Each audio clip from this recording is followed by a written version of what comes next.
Y adelante.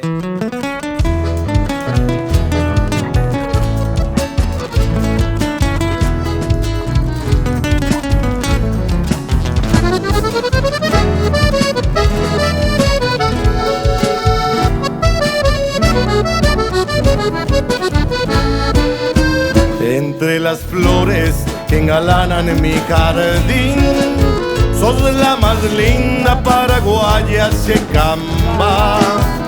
Yo te idolatro, mujercita guaraní, y en mis suspiros voy diciendo roipotá.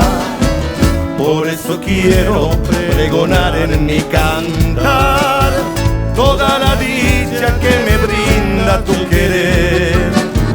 Hoy más que nunca sueño ser tu compañero y vivir siempre a tu lado, paraguaya mi ponar. De tu boca deliciosa libaré la dulce miel, al clamar tus labios se con embaje. Formaremos nuestro nido y serás tú la mujer, compañera buena, dueña de todo mi ser. ¡Esa!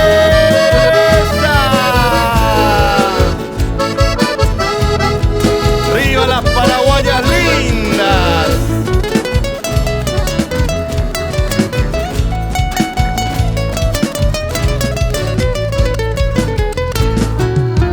Y si mañana llegan los rayos del sol a nuestra dicha con su lumbre a reflejar, con mi guitarra cantaremos al amor y a los que sufren para mitigar su mal.